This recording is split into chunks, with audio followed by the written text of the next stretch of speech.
मोठी बातमी आहे। पुढची 30 वर्ष भाजप सत्तेत राहण्यासाठी प्रयत्न करा असे निर्देश केंद्रीय मंत्री अमित शहांनी भाजप नेते आणि पदाधिकाऱ्यांना दिलेत। यासाठी त्यांनी मास्टर प्लॅन सुद्धा बनवलेला आहे। मात्र विरोधकही कंबर कसून तयारीला लागले। येत्या लोकसभेसाठी भाजप काय रणनीती आखते आणि विरोधक काय प्लॅन करतायत याचा आढावा घेऊयात।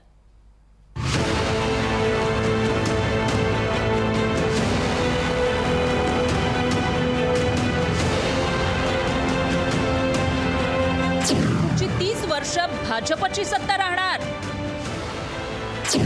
लोकसभा निवडणुकीसाठी भाजपचा मास्टर प्लॅन।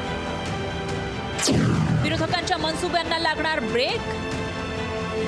लोकसभा निवडणुकांचे वारे जोरदार वाहायला सुरुवात झाली आहे। जागा वाटपांवरून बैठकांवर बैठका होत आहेत। जनतेच्या कोर्टात न्याय मिळावा यासाठी दौऱ्यांवर दौरे केले जात आहेत।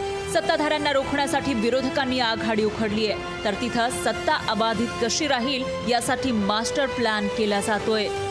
ज्यादातर जगह आसान है, ज्यादा कॉम्प्लिकेशंस नहीं है। एक दो जगह थोड़े ज्यादा कॉम्प्लिकेटेड हैं, मगर मुझे लगता है कि काफी आसानी से जो सीट शेयरिंग की बात है और बाकी चीजें हैं हम इनको रिजॉल्व कर लेंगे और काफी अच्छा इंडिया अलायंस चुनाव होगा असा विश्वास विरोधकांकडून व्यक्त केला जात असतानाच दुसरीकडे भाजप 30 वर्ष सत्तेत राहील असे प्रयत्न करा असे स्पष्ट आदेशच केंद्रीय मंत्री अमित शहांकडून दिला जातोय। आगामी लोकसभा निवडणुकीसाठी भाजपनं अब की बार 400 पारचा नारा दिलाय। यासाठी भाजपच्या जोर बैठकाही सुरू झाल्यात।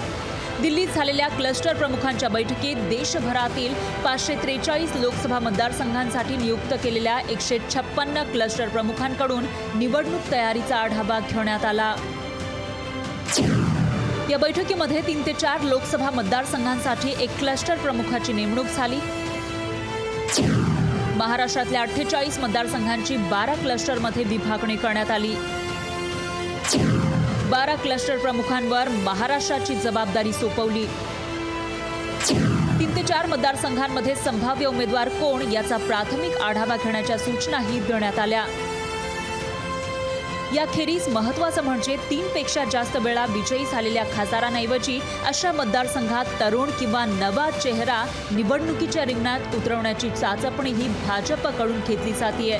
तर महाराष्ट्रासाठी भाजपचं मिशन 45 अंतर्गत जोरदार तयारी सुरू झाली आहे। 2014 मध्ये 282 जागा आणि 2019 मध्ये 303 जागा मिळवत भाजप देशात सर्वात मोठा पक्ष ठरला। याही वेळी भाजप अब की बार 400 पार म्हणत हॅट्रिक करण्याच्या निर्धारानं निवडणुकीच्या रिंगणात उतरलाय। पण भाजपचा हा बारूर रोखण्यासाठी तिथं इंडिया आघाडीनंही दंड थोपटलेत। राहुल गांधी ने ये बात देश में भी कही है और विदेश में भी जाकर ये बात कही। पूरा विपक्ष एकजुट है, वज्रमुठ, और 24 में हम आज जो केंद्र की सरकार है उनको हराएंगे।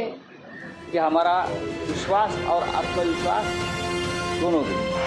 त्यामुळे भाजप 2024च्या निवडणुकीमध्ये 400 पारचा आकडा गाठून हॅट्रिक साधणार की इंडिया आघाडीचा करिश्मा दिसणार यावर अमित शहांच्या मेगा विजनचं भवितव्य ठरणार आहे।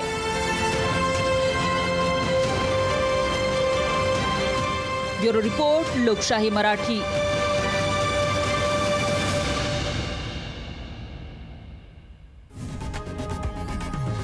लोकशाही मराठी ऐका, पहा, जागरूक रहा।